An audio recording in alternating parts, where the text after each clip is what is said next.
Welcome everyone to the Buying a Home in Utrecht webinar. So we're going to talk about today a few things. Well, we're going to introduce EHN and myself. We're going to talk about the mind state of getting into the housing market. We're going to talk about savings a little bit and 3 tips to win in the current market. And then we'll finally, and we'll close off with the actual timeline. My name is Kimo. I am the founder of Expat Housing Network. I'm half Dutch, half Caribbean. I'm a proud father of a daughter who is 4 years old, but thinks that she's 16. And I bought my own home 5 years ago. After getting 7 offers rejected. Back then, it was already quite competitive. I wasn't in the business of helping people find a home back then. And I know that if I would have known then what I know now, things would have been a little bit different. It would maybe still take 1 or 2 or 3 offers, but it wouldn't take 7 offers, and I would have been able to focus my attention and my efforts much better. Hopefully, I'll be able to share that information with you. Greatness, however, is achieved in the agency of others. What that means is that if you work with us, you will not be working directly with me. You will be working with one of my colleagues. They're much better, by the way, in helping people secure homes than I am. I have stopped helping people buy a home for a little bit now, and these guys have outclassed and outnumbered me. So what you see is that the majority of them are from abroad or have lived abroad. So we know what it's like to move to a new country, settle in, and find a new home. What else can I share about EHN? We're not traditional real estate agents, so we don't move bricks, do it for the deals or anything like that. We have backgrounds in liberal arts, psychology, stuff like that. Of course, we do have a lot of experience, so we know the ins and outs of the real estate market as well as rules, regulations, law, and processes. We help with buying and renting. We don't offer selling. So maybe that's good to know, because when you deal with a real estate agent who is selling properties and buying properties, let's say they have 2 clients, one is a selling client, one is a buying client. At the moment, it's easier to sell a property than to buy a property. So their attention will naturally gravitate towards the seller. We, however, focus on helping you buy a home, or if you're looking for a home to rent, then we would do that as well. But we'll help you buy a home and become quite proficient at it. Also, we charge fixed fees and no commissions, and we know what it's like to move to a new country. What is our added value? I'll just skip quickly through this because it feels a little bit salesy. Selling agents take offers from us more seriously than if you're dealing individually. Why? Because they know there's a trusted party behind a offer. So we've done a due diligence. We can also sometimes book in viewings when it's no longer possible, and we support by, of course, reviewing documents and legal contracts. We also help define the market value of the property through market data. We'll talk a little bit more about that later, why that is important. And of course, we'll inform you about rules and regulations and make sure you don't make the same mistakes that, well, I made 7 or 5 years ago. Before we move forward, though, I'm very curious to hear from you guys where you are in the process. Are you in your orientation phase? Are you reviewing already? Have you submitted an offer? Have you got an offer accepted? Maybe pop it in the chat, and it gives me a little bit of an idea of where everyone is. So Robin is saying is looking around. Thanks for the response, Robin. Just start looking around. Karina, yeah, that makes sense. That's good, because that means that we can, or I can add some value still in this presentation to you, hopefully. Orientation, okay, love to start discussions with the bank and viewings in September. That's great.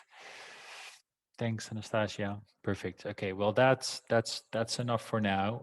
What I would love to do is I would actually like to share a little bit more about that mindset you need to get into, because most of you have read that the market's going crazy, that there's a lot of increase in prices, and that's very competitive. That is fine, like we've been there before. But what I want to make sure of is that you understand where you are in that process, right? Because it's very much important to understand what time in the market you're in. And well, we'll talk a little bit more about some of the other aspects a little bit later. When I talk about the market and I talk about getting the right mind state, I wanted to share a few numbers with you guys. So first of all, I want to share the average housing price in Utrecht. Then you have the houses sold for last quarter, 1,500 euro houses, properties. And then you have the days to sale, 26 days. So things move relatively quickly, right? Days to sales from the moment it turns on fund to the moment that the purchase contract is signed. So that is relatively quickly. And the prices have also gone up. So what we're seeing is a trend, an upward trend. But what is important to understand? why are the prices going up, and what does it mean for you guys in the short and the long term? There's a few things, and one of the most important things is the fiscal benefit. So it's very attractive to own or to buy a home. Why? Because of the tax exemption. If you buy a property up to 400,000 euros and you're 34 years old or younger, then you can actually use the exemption. That means you don't have to pay transfer tax, which is about 2% of the purchase price. Then interest rebate. So there's an interest scheme that means you can deduct the interest that you pay off your interest. You can deduct it. Oh, sorry, the interest that you pay on your mortgage. Sorry, the interest that you pay on your mortgage, you can deduct that off your taxable income at the end of the year. So you'll get about 30 to 40% of that amount back. The other one is there's no capital gain. So what we're seeing is that a lot of people are selling properties, earning some money on it, and putting it back into new properties again. So these things actually make sure that the prices increase, but also low interest rates, of course. Money is cheap at the moment, and the rents are high. So why do we see the price going up? Because there's not enough supply. That's the last one. The last one is not enough supply, but demand is rising and rising. So we're seeing that the price will be driven upwards. And what I know is that especially the fiscal benefits are not going to change anytime soon. There's currently a liberal government in place in the Netherlands. They're not going to change anything about tax exemption, the interest rebate, or the capital gains. Also, from a central bank point of view, I think we'll see low interest rates for at least the next year or 2 years. High rents, it's inevitable. If you can't buy a house, then you'll be forced to go to the rental market. And if the private investors are picking up properties, then what that means is that they'll actually take away stock from the housing market and putting it back in the rental market. So rents increasing is inevitable as well, unfortunately. A lack of supply, I think that the government is trying to fix that, but it's not something that will be done in the next year or 2 years. So they have to give out permits. It takes about 2 to 3 years before properties or developments are finished as soon as the permit's been given. So we'll see maybe that effect in the next 5 to 10 years. What does that mean for you? It means that the price will continue to go up. I expect them to go up at least for another year, 2, or maybe 3 years, and then we don't know what's going to happen. I don't have a glass ball. If I would have a glass ball, my background would be very beachy instead of very white. I would still give this lovely webinar, but I do think it's important to understand that the fiscal benefits will make sure that the number of people looking to purchase a home is and will increase. So I think that especially if you buy for at least a minimum of 5 years, then you should be fine. If you buy for a shorter period of time, then it's a little bit tricky because it becomes speculation. But even that should be fine. Please do note though that you'll make initial costs to purchase a property. So I would never advise to buy a property for anywhere between 1 to 3 years. I would always advise to buy and to make sure you keep hold of it for at least 5 to 10 years, or even longer, depending on what you do with it. But I don't foresee prices going down anytime soon. And again, I think it was yesterday we saw that the increase between July last year and July this year was about 16%. They expected prices to increase this year about 10%, but I think that will actually beat that number. And if it's 10 or 15% this year, most likely it'll be a little bit lower next year, but it'll still be at maybe double digits or not. So yes, that's good to be mindful of. You're not at the peak of the market yet. There will be at some point, will there be maybe a plateau or a peak, but we're not there yet, if you ask me. So what does that mean is that you can comfortably purchase a property.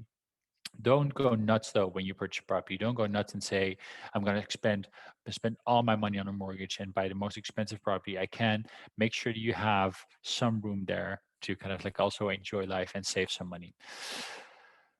So when we talk about savings, what would you need to actually start this process? So we've created a little table for you guys with 3 columns. One is the actual type, second is the amount, and third, whether it's tax deductible. Like with the interest rebate scheme, some of the amounts here you can deduct off your taxable income at the end of the year. What does that mean? Especially things related to mortgage. The government has said we want to make sure that you use a specialist for that because it's a complex product. So what we'll do is we'll make it attractive for you to use these guys and make the amounts that you spend on them tax deductible. So you'll get about 30 to 40% of that money back. Okay, so what we look at, transfer tax. This is for people that are 35 years or older, or if you're buying a property that is 400,000 euros or plus. So this is 2%. It's also the highest amount directly. It's not tax deductible. 2% of the purchase price it is. And then you have the notary that drafts two deeds, the mortgage deed and transfer deed. Only the mortgage deed is tax deductible. The same thing applies for the bank or mortgage broker. Please, I would advise to talk to both because it's very, very important that you understand where you're getting yourself into and you have the right advisor to help you out. You have a typical real estate agent that charges 1 to 2% of the purchase price. They're not tax deductible. By the way, EHN charges a fixed fee. We don't believe that you should pay more if you're already paying more for the house. Then you have an appraiser. They'll charge you about $600, but we're seeing that number increase as well this year because it's become more complex to appraise properties. Tax deductible, luckily. And you have the technical inspector, the interpreter, and then bank guarantee and the NHG. If you have to pay transfer tax, take into account that you'll pay about 4 to 5% in total for all of these things together for your purchase fees. If you don't pay transfer tax, then consider it to be closer to 3%. So that's what you need in savings before you actually start with the process, because it's good to be mindful that you'd have to pay these amounts when you actually purchase property. Okay, several tips to win in the current market. Okay, so let me start off with the first thing, value, value, value, value, value. Oh, by the way, NHG, that's a question from H. Johnson. NHG is the National Mortgage Guarantee.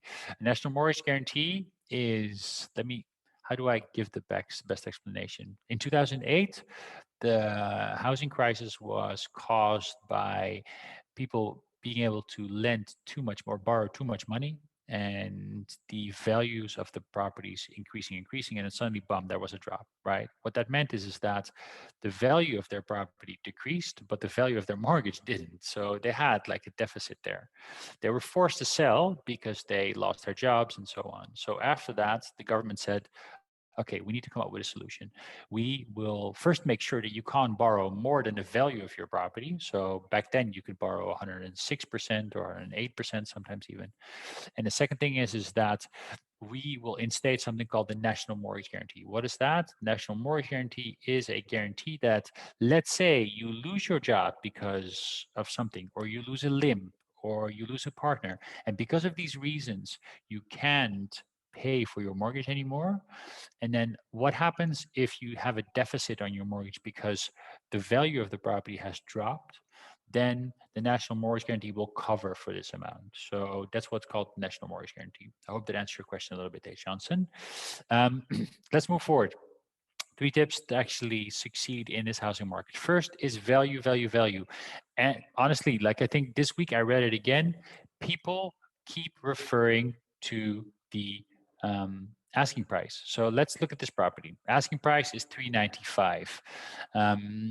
What people saying or people ask me is like, how much should I overbid over the asking price?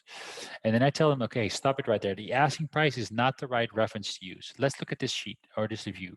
So the asking price of this property is 395,000 euros. The market value, however, is 415. Somebody pays 435K for it. Then the difference between asking price and purchase price is 40,000, which is about 10%. Then the difference between market value is 20K, which is about 5%. Okay. The asking price, however, is the price that the selling agent could put the property up for on the market. There's a lot of freedom for the selling agent to put it up for less, more. So let's look at the second part, right? The second agent, same property, puts it up for 375,000 euros. The same market value exists and the purchase price also the same. But however, this time, the difference between asking and purchase is 60K. The difference between value and purchase is still 20K, so it's still 5%. If everybody starts using this narrative, 16% over, or you have to offer 16% over, well, multiply this by 1.16. So add 16% on top of this, and you'll be paying more than this, right? So we need to be very mindful of what we talk about when we talk about what is a good bid. And what we do is we look at market value. Based on the market value, we define what you should offer. Also understand that the mortgage provider will only give you this amount. They're not going to look at this. They're not going to look at this. They're going to look at the amount of what the value is of the property. And they're going to give you 100% of that, of course, if you can borrow that. So what we do is we look at market value. How do you find that? You define that by looking at properties sold in the last 6 to 12 months that are similar area, similar size, similar number of bedrooms, similar finishing. And if you don't find anything that's similar, then you have to calculate what the correction will be. And we can help you with that. There's also a platform called Cadastre that can share some information about that. It's a little bit of a puzzle figuring out, but that's what you have to look at. So look at market value, value. Don't look at the purchase price. Only look at the purchase price if you're searching for properties. And then my advice would be look for properties that are between 10 and 50% below your budget. Then there's a very slight chance that you won't be able to pay for it or anything like that. Of course, it depends a little bit on where you're looking for properties, because in the capital in Amsterdam, we're seeing people going really nuts. In Eindhoven and Rotterdam and Groningen, we're seeing people go less nuts. And in Utrecht, of course, I think it's somewhere in between. So I would maybe even consider looking between 15 to 20% below your actual budget when it comes to the asking price. Okay, so then how do you know the market value for property? I just explained that the market value is the comparison. So what we do is we use references. We use reference properties to look at what the market value of the current property is. So let's say we find 3 properties that are similar and sold in the last 6 to 12 months. Then what you do is you look at, okay, hey, what are the comparables there? Do we need to add any corrections? And based on that, you can define the market value. It's not a exact science. So if you ask 3 appraisers to come in, they might all 3 say something different, but the range will be clear. And what we do is we give you a range, and often, well, almost 100% of the times, we're actually able to gauge the range and actually align with the appraiser about that. A winning offer. What makes a winning offer? An offer is a good price. It's not always the highest price though. So let's go back to this view here. Let's say you would have offered 450,000 euros and the market value is 415, but you only have 30K in savings. That ends you up to 445, but you offered 5,000 euros more. Maybe that's not the right example. Let's say you have 20K in savings, right? Which ends you up on 435, but you offered 450. If the selling agent gets wind of that you don't have enough money, and you're not aware of what the actual market value is, then they're not going to go for your offer, even though it's the best offer. So they go for a realistic and a good offer. The second part is that you want to offer security to the seller. How do you do that? So the seller will want to know if you're going to move forward with the deal or not. They don't want to end up maybe 2 or 3 months down the line with a property that they didn't manage to sell because you pulled out. So what do you do? First of all, you inform the agent about the fact that you've done your due diligence, right? You also make sure they understand you can actually pay for the property. The third thing is that there are several clauses that you can add into the purchase contract. One of them is a finance clause. A finance clause is a clause that allows you to pull out if you don't get your mortgage. There are a lot of kind of nuances to put in that finance clause, or you could even consider removing it. We would never advise removing it without support from a financial advisor or a mortgage advisor, because they'll be able to tell you if you can actually, well, will comfortably get a mortgage or not. But if you, let's say you put it in, right, and then somebody's taking it out, then their offer might be a little more attractive because the seller doesn't have to wait until they've got their mortgage to actually know that they're going to move forward or not. The same thing applies for a technical inspection, for example. Let's say you've put into the offer that you want the technical inspection to come back positive, and if it doesn't, then you want to be able to pull out. But if the technical inspection is scheduled a while after, and you get the report 3 or 4 weeks in, then the seller, it has this uncertainty until then. So you want to give the seller a sense of security that you'll move forward, that you're a serious party, and that you have what it takes to move forward. Then the third one is the least amount of hassle. So you can request the seller to do a lot of things. We had a client once that wanted to have the whole property painted, to have a new floor in, and we were like, that is not very realistic, because the seller doesn't want all that hassle. They want to move out, they want to leave it as is, and of course, if there's something properly broken, they want to fix it. But the walls look decent, right? Why would he have to paint them? So we managed to convince our client to take it out of the offer. But if you would have put all these things in, then the seller might go for somebody else's offer. And also find out if the seller has found something new yet and when they want to move out. Because let's say the seller wants to move out the 1st of January and you ask them to move out the 1st of October, that's not going to sit well. So make sure that they have a smooth transition as well, and then it will actually increase the value of your property, of your offer. Then a personal touch is the last one, especially for people who have lived in the property for years, they're selling it, they have an emotional connection with it. So they prefer to sell it to individuals or people that are actually going to live there instead of to an investor. So add a personal touch. So maybe write a little profile, put a little photo there, and then share why you like the property so much. I think that really helps. Then the last thing is due diligence. This is actually a question for you guys. So you have the technical inspector. She'll come into the property to inspect the property and make sure you understand in what condition it's in. Nobody wants to buy a property and find out that 6 months later they have to renovate the whole thing. Then you have the appraiser. The appraiser comes in to actually inspect the actual value of the property. What they'll do is they'll confirm the value, go to an independent institute that checks up on them, and once that's done, is actually sent to the bank. My question to you is do you book these guys before your offer is accepted or after your offer is accepted? And please put your answers in the chat. So do you book the technical inspector in before your offer is accepted or after offer is accepted? And the same thing applies for the appraiser. When you book them in, before your offer is accepted or after your offer is accepted? So I'm seeing one after, a few befores, and not sure. So it is a bit of a trick question. Why is it a trick question? Because of the following. You book these guys, this is the answer, by the way, you book these guys after the offer is accepted, not before. Why is that? So what I just showed you is that the offer is accepted, but the guys that you have to get in, so the appraiser and technical inspection, cost money. Let's say you ask them to come in before your offer is accepted and your offer is not accepted, you've lost out on that money. So what you do is you put the offer in. If your offer is accepted, then the first day thereafter, you call the guys from the technical inspection and the appraiser and say, can you come in ASAP? Why is that important? Because this is the reason why I've shared this timeline with you. Some people think that they're committed once the offer is accepted, but that's not correct. You're committed to the deal when the cool-off period ends. So let me share a little bit more about timing in this timeline. So offer is accepted. Let's say we submit an offer today, and tomorrow the offer is accepted. Tomorrow is the Wednesday. I think it's the 25th, I think. Tomorrow is Wednesday.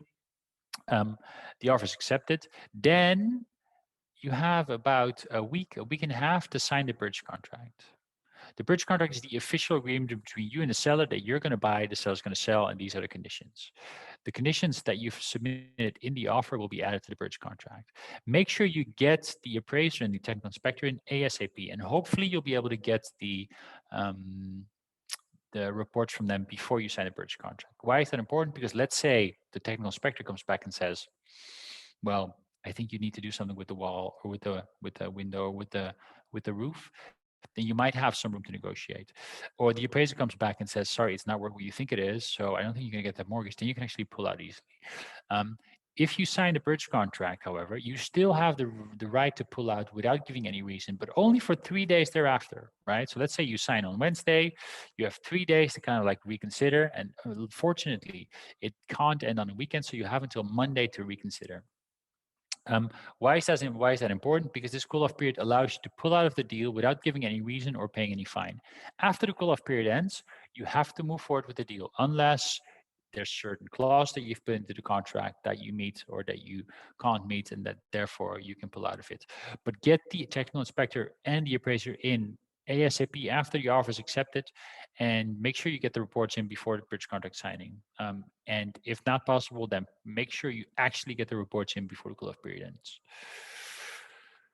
So this is a timeline. Let's start off with the search. There's a little bit of a skewed period here because this one can take a while depending on what you're looking for, how often you submit an offer, if it's lucky or not, and what the competition is. So let's say this takes anywhere between 3 weeks to 6 months. Then your offer is accepted. We talked a little bit about the appraiser, technical inspector, get them in. Then you sign the bridge contract. The mortgage application starts once all the files have been delivered by you, and the mortgage application will therefore start after signing the bridge contract because the bank will need the bridge contract. But please don't wait until you talk with a bank or with a mortgage provider before starting the process, because these guys will help you out much earlier in the process as well. So get into a room with these guys and have a chat with them already now when you're starting the process. Then the cool-off period ends. Then officially You have to wait for your mortgage application.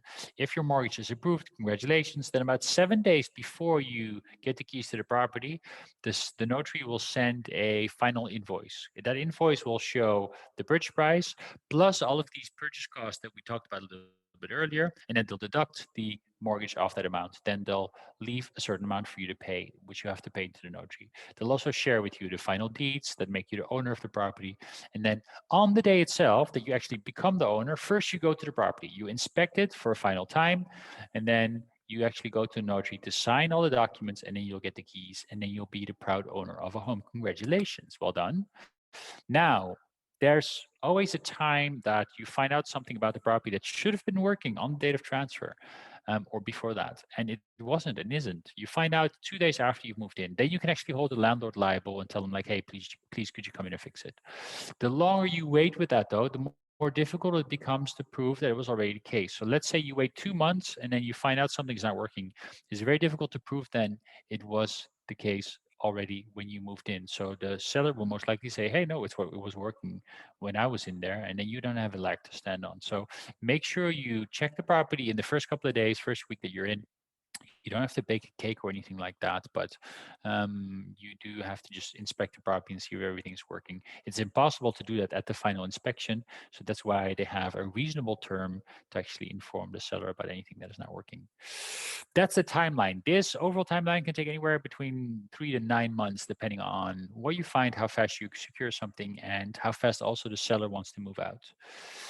That was the presentation. I sailed through that in about 25 minutes. That was relatively quick. Are there any questions from your end? This is the time to ask them. Yes, so Anastasia asked, do you help as part of your service with finding technical inspector and appraiser? Yes, we do. So we book in a third party. So we help find the notary, technical inspector, the appraiser, and we book them in. We have a big network of trusted providers, so they'll be able to support us. Hope that answers your question. Do you have any other questions? You mentioned speaking to banks, mortgage advisors in advance. Can you speak more about that process? Yeah, so what I would advise is talk to a mortgage advisor and a bank. Why? Because two things. First of all, you need to know what you can borrow, right, before you start searching for a property, because otherwise you're looking at pipe dreams and it's not realistic. The second thing, and I always compare the two, like I compare a bank to like an old-fashioned retail shop, and I compare the mortgage advisor more to kind of like your personal shopper slash stylist. Why? A bank will try to sell you the products that they have. They maybe have 3 or 4 products. A mortgage advisor is independent and has a range of providers behind them. So they have 30, 40 providers behind them, and they'll be able to support you with something that works for you. You understand what you're buying, you're happy with, and looks good on you. So that's very important. So I would first start with talking to these guys, and then afterwards you can actually start the process of the search. Would you recommend not sharing details about student loans to get a higher mortgage in case you're confident you can make the higher payments? I'm not going to recommend anything on record. This is something you'd have to discuss with your mortgage advisor. I have to look back because I had a student loan when I bought a house 5 years ago. I'm not sure if I declared it, but again, I would advise to be transparent. But again, this is not my specialty. I don't deal with mortgage advisors. Wink, wink. I don't deal with mortgage advisors very often, or with mortgage providers very often. I deal with mortgage advisors, and they can best support you with that question. How much saving is needed to start thinking about buying a house? So between 3 and 5% of the purchase price, depending on whether you have to pay transfer tax or not. If you do have to pay transfer tax, then I would say 5%. If you don't, then I'd say 3%. Is it possible to rent out your apartment after buying it? Yes, it is possible, Martin, but you'd have to get permission from the bank. So there's 2 ways. Either you get permission for a short period of time, or the bank says no, but the bank says you have to change your mortgage, because everybody that's buying a house to live in buys with a residential mortgage. A residential mortgage is for you to live in the property. A buy-to-let mortgage or an investor mortgage is for you to rent it out. There's different criteria there. Take into account you'd have to bring up about 30% in deposit for the property if you turn it into a buy-to-let mortgage, and that the rates are a little bit higher as well. So double check with your mortgage advisor, and also double check with your bank. Where can we find a good advisor? That's a good question. So maybe if you want me to connect you with an advisor, pop your email and name into the chat, and I'll store it, and then we'll connect you to a mortgage advisor. Maybe that's the easiest way. How does it work? If I already have a house on my name and a mortgage also on my name, but now I want to buy another house with my partner who has 30% ruling, will it still be considered a first house below 35%? So it depends a little bit on when you bought the property. So the new rule was implemented this year. So if you bought the property before this year, then you can still apply for it. The 30% ruling has nothing to do with the tax exemption. So if you've not used the tax exemption before and you meet the other criteria, then you can still use it, whether you buy a second or third house or not. What about buying a new build property? Ooh, is it the same process? Florence, I would definitely advise you to book an intake with us. It's free of charge, no strings attached. We can tell you all about buying a new build. I'm going to share you the benefits and the downsides of it. The benefits are you can still influence to some extent what they're building, and you understand it's a high quality property. The downsides are you'll incur double costs because you get a mortgage and you still have to rent a property, right? Because you have to pay for the ground first and then you pay for installments. So the mortgage will already run and the property will not be finished yet. That's the downside. And the second downside is that you have to be really specific on what the level of finishing will be, because there's very often very vague documents about the property, about how it will be delivered, and you never know what it will look like finally. So there's definitely upsides, there's also some downsides, but reach out to us if you want a little bit more information. Can you recommend a few appraisers in Utrecht? Yeah, I'll recommend a few appraisers. Yes, I definitely can. What I would advise you, Campbell, is to send an email to, I'll pop it in the chat, to Philip at ehn.works. Let's see if everyone can see it. Send an email to Philip at ehn.works. He'll be able to support you with that question. Okay, then if my offer is accepted by Tadeo, I book a technical inspector. In his report, the house is ruined and that makes the deal go south. Do I always lose the money spent so far if I don't include a clause in the offer? So let me go back to this view.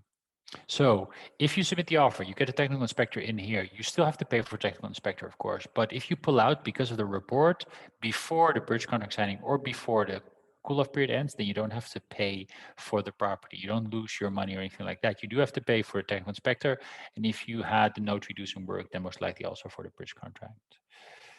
If, however, you do move forward after the cool-off period and you don't have a clause in the contract saying that you can pull out, then you have to pay a 10% fine. Oh, wow. I'm seeing a lot of emails come here.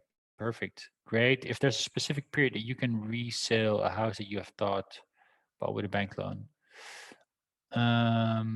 So I'm not sure what you mean by that, Dimitris, but I think that what you mean is that, well, first of all, there's no capital gains tax, and there's also no fine if you sell the house and use that money to pay off the mortgage. So the bank doesn't really care when you sell the house and if you sell the house or not, as long as you pay your mortgage fees. And then if you sell the property, then the money is used to actually pay off the mortgage. So I think that's the question. So you can resell after a year, you can resell after 2 months if you want to. There's no term there. So Anish asks, if I have to move out of NL, can we keep the house? Or if I have a partner, if one has to do it? Yeah. So technically, yes, you can still own the house while living abroad. That's no problem at all. Please be mindful that you have to pay tax in the Netherlands and over that. So I think those were the majority of the questions. No, there's a few more. Is it possible to pay 10% bridging loan with my savings without selling a property? Nitish, do I have to pay capital gains tax if I don't reinvest in a new house?